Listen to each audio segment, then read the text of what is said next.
మాధవరెడ్డి గారు, పోతిరెడ్డి మాధవరెడ్డి గారు ఎన్ఐటీలో చదువుకున్నారు. గత 10 ఏళ్లుగా ఈ సైబర్ నేరాల మీద దేశవ్యాప్తంగా ముఖ్యంగా తెలుగు రాష్ట్రాల్లో విస్తృతంగా అవగాహన కలిగిస్తున్నారు.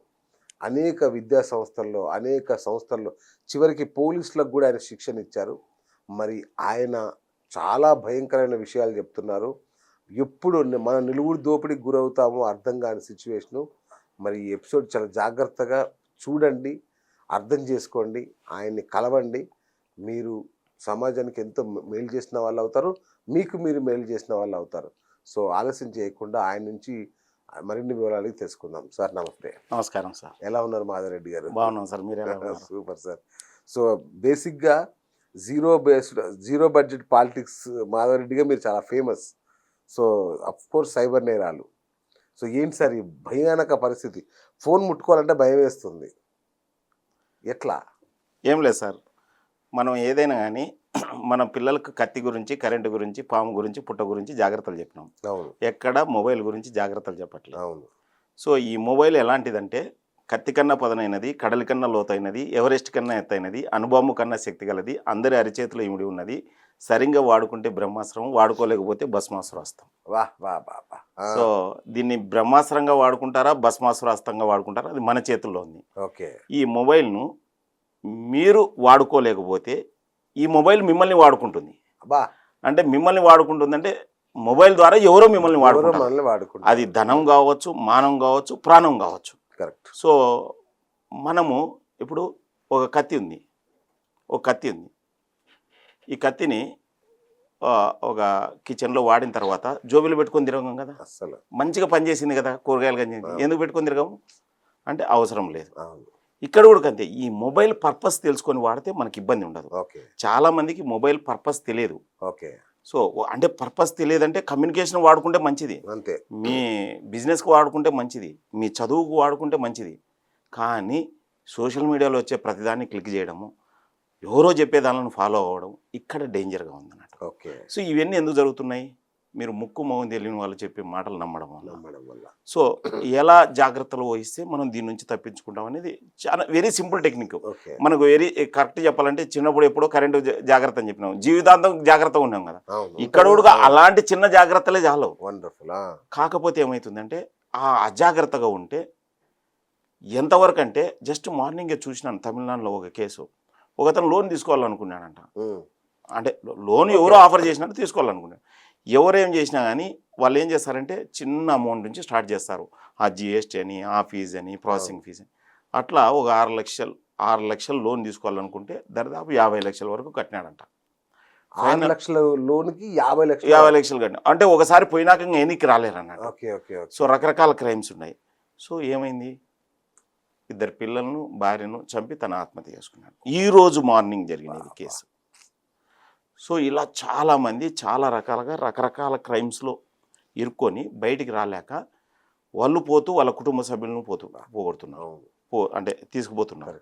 అంటే ఇక్కడ నేను ఎందుకు చెప్తున్నానంటే మన అజాగ్రత్త ఇంకొకరికి శాపం కూడా అవుతుంది.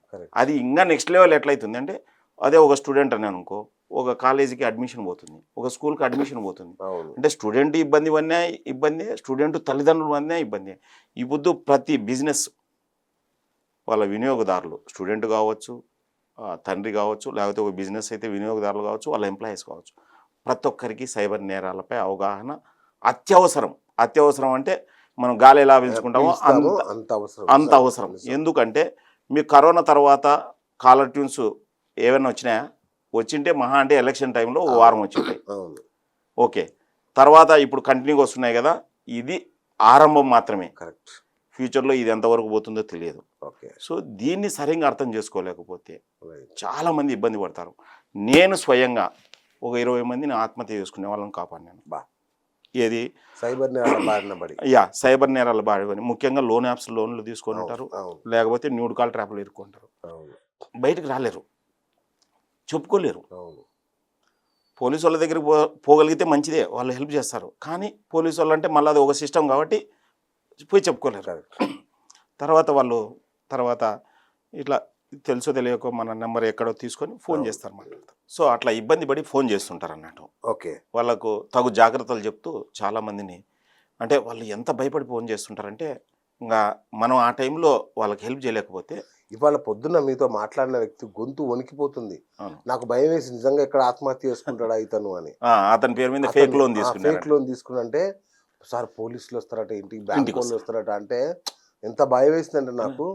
వీక్ మైండ్ అయితే సూసైడ్ చేసిన ఆల్రెడీ చేసుకుంటున్నారు. ఒక పిల్లోడు బాపట్లలో ఇంజనీరింగ్ చదివినాడు, న్యూడ్ కాల్ ట్రాప్లో ఇరుక్కున్నాడు.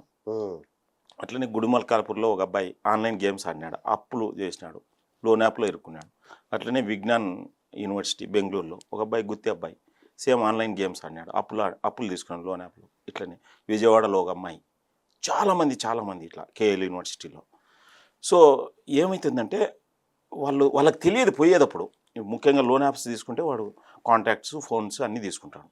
సో మిమ్మల్ని బదనాం చేయాలంటే దేశం అంతా చేయాల్సిన పని లేదు, మీ కాంటాక్ట్స్ ఉన్న 10 మందికి చాలన్నట్టు మార్ఫింగ్ చేసి ఈ చోర్ అని పంపిస్తారు. అట్లా వాళ్ళు అసలు తెలియకోకుండానే ఇరకపోయి బయటికి రాలేరన్నట్టు. నాకు ఫోన్ చేసినప్పుడు ఒకటే చెప్పినాను, సుర్రాబాబు వెరీ సింపుల్, వాళ్ళు ఫిజికల్గా ఏం చేయరు, నీ దగ్గరికి వచ్చి ఖచ్చితంగా ఫోన్లోనే సతాయిస్తారు. ఫోన్లో సతాయించినప్పుడు ఏదైనా ఫోన్ స్విచ్ ఆఫ్ అన్న చేసుకో, లేకపోతే లైట్ తీసుకో. సిమ్ మార్చేస్తే అయిపోయాయి. అంటే సిమ్ మార్చేస్తే ఇంపార్టెంట్ కాల్స్ ఉంటే పోతాయి ఒకటి.